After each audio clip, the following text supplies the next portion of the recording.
Estamos de volta com mais uma edição do Atos do Dia e nesta quinta-feira com ótimas notícias, principalmente para os moradores de Ubatuba, né, Éder? Perfeito. A semana está terminando e um assunto cobriu as pautas da cidade, né? Sim. Uma agenda positiva, inclusive. Claro, positiva relacionada à saúde, porque a Prefeitura entregou nesta semana a nova sede do UNI, que é a Unidade de Reabilitação. Com cerca de R$50 mil, essa sede foi então totalmente modernizada e agora passa a contar com um setor exclusivo de procedimentos terapêuticos para as crianças. Desde segunda-feira, então, o espaço já está recebendo pessoas, pacientes, não só crianças, pessoas de todas as faixas etárias, para essas pessoas que lutam, né, para superar as suas limitações físicas e também minimizar os danos causados por paralisias momentâneas e lesões. O prefeito Sato, ele pensou o seguinte: poderia esperar até o hospital regional que está para ser inaugurado, mas ele quer uma certa independência, no máximo possível, de atendimento às pessoas do seu município.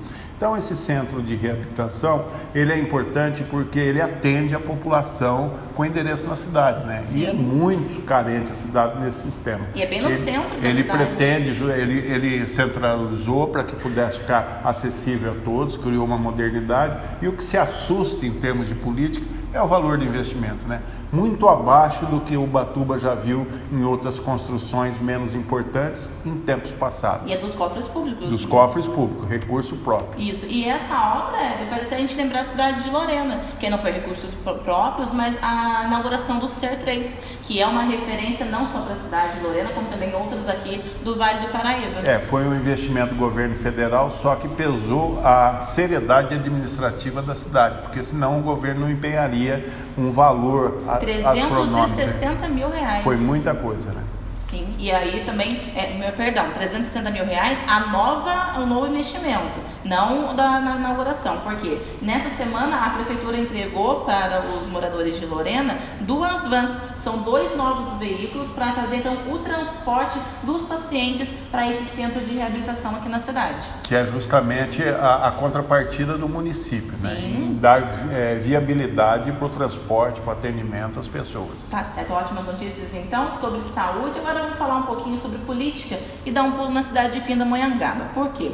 Câmara e sindicato, então, estão abrindo uma guerra política, né, contra o prefeito Israel e relacionado ao reajuste dos servidores. Vai ser realizada uma Assembleia Geral neste sábado, em frente à Prefeitura, para definir uma possível greve dos servidores por conta dos 4% de reajuste, né, Éder? O sindicato está questionando essa porcentagem, só que, por outro lado, o presidente do sindicato, ele tem uma investigação no Ministério Público do Trabalho que coloca em xeque, então, a legalidade da presidência da entidade. Na verdade, é o seguinte, essa guerra começou há algum tempo, só que agora deflagrou o estupim, né? Sim. Há tempos o prefeito Israel Domingos, ele tenta reajustar o salário de acordo com a possibilidade da arrecadação do município, ele chegou a 4%. Esse projeto foi para a Câmara na última segunda-feira para ser votado. Porém, o vereador Renato Cebola, ele deu um empurrômetro na votação, né?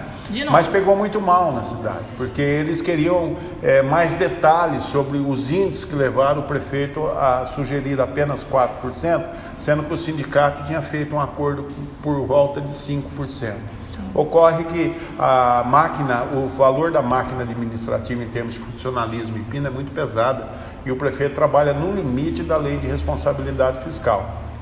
Então não há como tirar, não há prefeito que não gostaria de dar um aumento suntuoso à classe, né? Então eles empurraram o projeto para frente, não votaram e isso aí causou um mal-estar. O presidente da Câmara, né, mediante a mesa administrativa, convocaram uma sessão extraordinária para amanhã, sexta-feira, justamente para tratar esse assunto, já que o sindicato tem uma assembleia marcada em frente à prefeitura para o próximo sábado de manhã, onde eles vão decidir, inclusive, a possibilidade de uma greve geral. Falam-se nisso.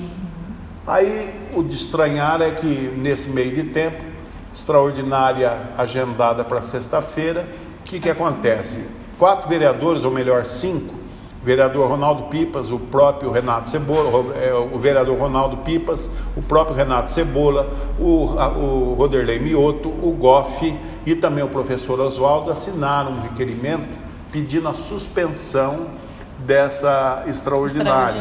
De segundo os leitores políticos da cidade, isso aí seria uma forma de deixar o prefeito sangrar no próximo sábado, né? Então, eu acredito que se o mercado político estiver certo, os vereadores não estão muito preocupados com a questão dos servidores que precisam desse reajuste. Até porque, dependendo da discussão nessa extraordinária, muda-se o cenário para essa assembleia do sábado. Então, tudo leva a crer que há um jogo ali de interesse paralelo entre, aliás, no mesmo sentido, entre o sindicato e ganhando coro na Câmara Municipal para poder dramatizar a situação. Mas, por outro lado, o presidente do sindicato, Daniel Ramos, ele enfrenta uma investigação no Ministério Público do Trabalho contra a legalidade da sua atuação na presidência da entidade. Houve uma denúncia, o Ministério do Trabalho já marcou, aliás, o Ministério Público do Trabalho já marcou uma audiência para o dia 6 de junho, onde ele pretende ouvir as testemunhas, uma vez que, segundo a denúncia, o Daniel Ramos, ele não tem legalidade para a presidência porque ele não passou num concurso do CLT e nem no Estatuto dos Servidores. Então, por ele não ter passado por nenhum desses órgãos, ele estaria ilegal. Segundo o regimento, né, do sindicato na presidência. Então, tudo isso aí é um imbróglio e no sábado, então, a possibilidade, se depender do presidente, já que a batata dele está assando, segundo a política, ele se tornou um homem-bomba. Ele quer explodir tudo no sábado e, quem sabe, uma greve para poder sair bem na foto. Eu não sei de que maneira, mas infelizmente esse é o quadro de instabilidade em cima do servidor municipal, que conta com esse reajuste até por conta da recuperação do poder de compra. Porque de fato quem vai ser prejudicado, na verdade, até mesmo, lógico, o prefeito também, com toda essa discussão, não deixando ser favorável para ele, o próprio servidor, que está se envolvendo, podendo ter uma extraordinária nessa sexta-feira para tentar resolver de fato esse imbróglio, e não. Então tem assembleia no sábado, segunda-feira, com certeza, mais informações no nosso jornal e também nos nossos programas, tanto de 1 minuto, o Pauta Atos, como esse, o Atos do Dia. E nas páginas do Atos também, porque tudo que você ouve aqui, você lê com detalhes nas páginas do jornal Atos, o impresso que circula em toda a região. E também um programa de rádio, que é uma extensão da coluna 2, Bastidores da Política. Só que, Eri, pra gente fechar então o Atos do Dia dessa quinta-feira, tá falando de política, é claro, dá um pulinho Aparecida, porque a votação das contas no próximo dia 24 pode afetar Márcio Siqueira e barrar o Hernaldo para 2020. A complicação geral, né? Porque o Márcio vai ser um risco no quadro negro. Porque ele já vem com uma série de dificuldades. Ele que, durante seu segundo mandato, reeleito segundo mandato, ele teve vários momentos de afastamento do cargo por determinação da Justiça. Descobriram, inclusive, um laboratório lá, chamado Laboratório de Licitação, uma sala secreta onde alguns integrantes da administração Márcio Siqueira armavam até o esquema das licitações. Teve polícia, teve blitz, apreensão de documentos, aquelas coisas todas. Ocorre que sobrou umas contas para ser votado. E foi justamente num período em que Márcio Siqueira compartilhou o ano administrativo com o Hernaldo, porque ora ele era afastado do cargo, assumia Hernaldo. Aí ele retornava, o Hernaldo. Esse ano complicou, porque são os dois e essas contas estão rejeitadas, estão na Câmara, no dia 24 vai ser a votação e ninguém pode prever o resultado, uma vez que a Câmara hoje mudou de perfil. Uma Câmara subserviente na época do Márcio Siqueira, nunca mais na cidade de Aparecida. Hoje existe uma condição da oposição fazer um tempero, né? Haja vista a eleição para a presidência, lá era anualmente, e todos contavam pelo favor do gabinete que o Fran Pessujo, um dos vereadores da cidade, seria o presidente. Aos 45 do segundo tempo, Cida Castro fez uma composição com a oposição e elegeu Vadir Pedroso no local. Ocorre que, se de repente a Câmara mantiver o que o tribunal determinou, ou seja, a rejeição das contas, o prefeito Hernaldo César Marcondes vai estar complicado para disputar a reeleição no ano que vem. Reflete isso para ele, então. Se houver eleição, porque segundo o Congresso, a PEC que pede o alinhamento de todos os cargos eletivos para 2022, ou seja, uma prorrogação da eleição que ocorreria em 2020 para 2022, para alinhar de presidente a vereador numa só votação, se isso aí vingar, então provavelmente Hernaldo ganha 2 anos de mandato, né? Não passa pela reeleição, porque aí termina a reeleição, não teria mais reeleição. Ganha 2 anos e mesmo que a Câmara mantiver a rejeição das contas, não o prejudicaria nesse momento. Só para a gente fechar agora uma parte bem opinativa, eu queria que você falasse para a gente, para os nossos internautas, nossos ouvintes, qual que é a sua opinião a respeito disso? Se for aprovado de fato, prolongando então mais 2 anos para os atuais prefeitos, né, os gestores, você acredita que num cenário regional, né, a gente pensando nas nossas cidades aqui, porque já que a gente fala de todo o Vale do Paraíba e também o Litoral Norte, você acha que cidades podem mais sofrer ou ganhar com Eu vou tirar uma linha por 3 cidades referência aqui na nossa região, vou usar 4, vou usar Ubatuba, prefeito Delcio Sato, que está indo muito bem em seu mandato, fazendo milagre, né, com o recurso que tem. Ubatuba é a cidade que menos recebe de royalties, essas coisas todas, né? O prefeito Marcos Oliva, que tem feito acima da média em termos de administração, não tem sido feliz na política, mas administrativamente está acima da média também. Quero me referir ao prefeito da cidade de Cruzeiro, Thales Gabriel, que está reconduzindo a cidade nos trilhos do desenvolvimento e acertando a vida econômica da cidade, inclusive com atenção à saúde. Então ele está vivendo todas as áreas e está indo muito bem. E fechando a referência com Lorena, aonde o prefeito Fábio Marcondes, nos seus 6 anos e meio de mandato, saneou as despesas, as contas públicas da cidade e também está num avanço de obras para concluir uma remodelação da cidade toda. Então, tirando uma base por essas 4 cidades, 4 anos é muito pouco, ainda que Fábio Marcondes esteja no segundo mandato.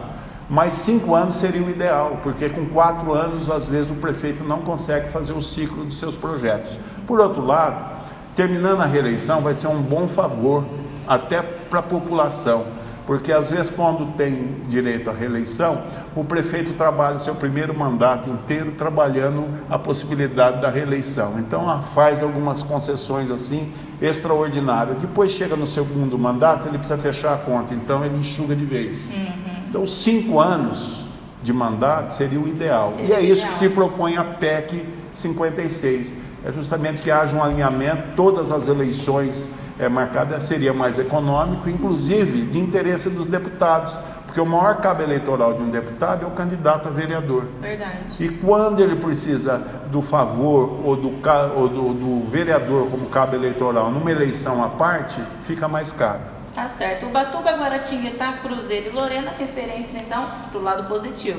Mas fica uma incógnita se Cachoeira Paulista. Cidades, né? Por exemplo, tem cidades que não aguentam mais. Por exemplo, a incerteza de Piquete hoje. Verdade. Entre Teca e Cheiroso. Cheiroso e Teca. É um filme repetido, né? Onde a Câmara fez seu único ato, entre aspas, de relevância foi caçar a prefeita. Aqui, Lorena viveu uma época em período de Paulo Neme e Marcelo Bustamante, onde o presidente da Câmara da época caçava o prefeito quando melhor entendia, retornava com ele no cargo, caçava novamente. Então, a incerteza de Piquete. Piquete, na mão da Teca, foi muito bem também, saneou as contas, tudo, mas tem essa incerteza política.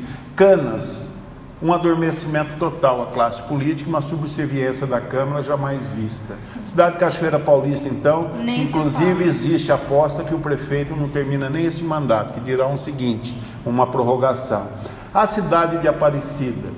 Cidade de Aparecida, até agora, o prefeito não teve a sorte que precisava, mas está em bons fluidos. Cidade do Putim, por exemplo, a Érica Soller, está fazendo o possível e o impossível, só falta recurso, mas seriedade administrativa está tendo, que a cidade há muito tempo não via. E aí seguimos, Pindamonhangaba, 4 anos, muito pouco para o Israel, que começou de repente a mostrar o seu serviço semeado no começo da sua administração. Então agora começa a se despontar. E nós podemos ir para outras cidades, né? Por exemplo, Lavrinhas, que é uma incógnita, o prefeito Sérgio, e assim vai. Uma outra cidade que está dando certo e que 4 anos seria pouco, mas tem reeleição, se houver, né? É o prefeito o prefeito Guilherme Carvalho da cidade de Silveiras. É impressionante, uma cidade com orçamento pequeno, proporcionalmente com grandes problemas, mas o que um homem sério faz na administração. Então fica aqui essa pincelada e esse raio-x dessas cidades no nosso entorno, para que você também reflita se é interessante mandatos de 5 anos ou de 4. E com essa análise política regional, então, ficamos por aqui. Amanhã tem muito mais. Mais informações também no nosso portal de notícias, jornalatos.net, e nas nossas redes sociais.